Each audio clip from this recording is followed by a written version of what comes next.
कारण की जे देवाला दाखवत आहे, जे देवाला सांगत आहे, या प्रकारे यांचं जीवनात होत आहे. हर एक वस्तूला विद्यार्थ्यांनी काय पडलं तर मला कारण की देव तुमच्यासाठी असतो. तुम्ही विश्वास ठेवा आणि त्या विश्वासानं झाला की तुम्हाला परमेश्वरानं उपदेशकाचं पहिला अध्याय पुरा उपदेशक वाचायचा. हालेलुया. हे एक ते किती आहेत उपदेशक? 26 का 27 आहे. तेवढं पूर्ण वाचा. तुमच्या जीवनात बरोबर इकडून अंधार बंद, इकडून अंधार बंद, इकडून अंधार बंद, इकडून अंधार बंद, पुढून प्रकाश होईल, मागून प्रकाश होईल, चारी दिशेला तुमच्यावर प्रकाश येईल आणि प्रकाशाच्या द्वारे तुम्ही चालाल आणि तेव्हा तुमची साक्षी बनेल. तुम्ही वचन वाचा. तुम्हाला 3 ते 10 दिवस वाचणं आहे. उपदेशक पहिल्यापासून तर 27 अध्यायापर्यंत तेच वाचत जावा. तुमच्या जीवनात तिकडून अंधार येणार नाही, तिकडून अंधार येणार नाही, तिकडून येणार नाही, पाठीमागून येणार नाही. पूर्ण एक प्रकाश येणार आणि त्या प्रकाशात तुम्ही राहणार आणि तुमची एक साक्षी बनणार. देव तुमच्या जीवनात कार्य करणार आहे. तुमच्या हर एक व्याधी परमेश्वर बरे करणार आहे. हर एक डोकं दुखणारा आत्मा बाहेर जाईल, पाठीत दुखणारा आत्मा बाहेर जाईल. एक लेफ्ट हँड, राईट हँड. कोणता हात दुखते? हात कोणतं दुखते? कोणतं बी दुखणार.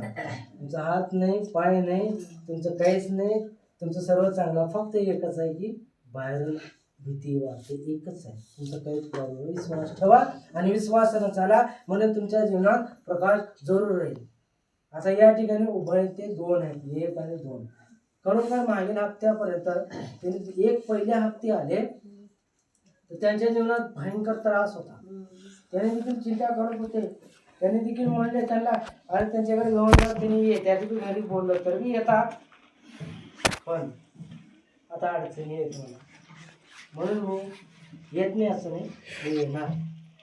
ज्यावेळेसला परमेश्वर मला सांगेल त्यावेळेसला मी तुमच्या घरी जरूर येईल.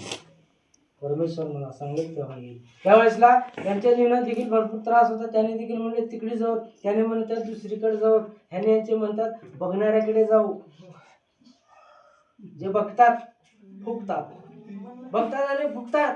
तुमचा अधिक जास्त होता, अधिक तकलीफ होते. तो येशूपाशी जो अंतःकरणामधून येशू समोर जो खुल्या मनापासून जो येतो त्याला कधीही परमेश्वर सोडणार नाही, कधी सोडणार नाही. तुमचं जीवन आनंदमय होईल. तुमच्या गावात तुम्ही साक्षीच द्या. बरेच लोक म्हणले तुम्हाला तिथे बाबा आहे, चला बाजूला तिकडे वलांडी साईडला आहे नाही, वलांडी साईडला चला बाबा आहे तिकडे जाऊ. नाही नाही नाही, इकडे जाऊ देगलूर साईडला, चला निलंगा साईडला जाऊ. बरेच म्हणले पण तुमचं मन ते त्यांच्यामुळे.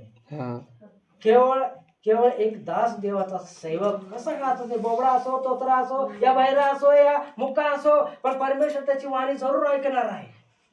त्यावेळेसला त्यांच्याद्वारे तुम्हाला एक मार्गदर्शन मिळाले. चुकू नका. तुमच्या जीवनात सर्व आनंद आहे.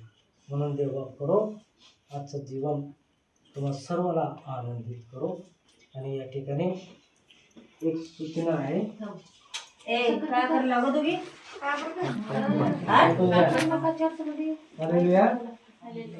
आमच्यामध्ये तुम्हाला एक सांगणार आहे.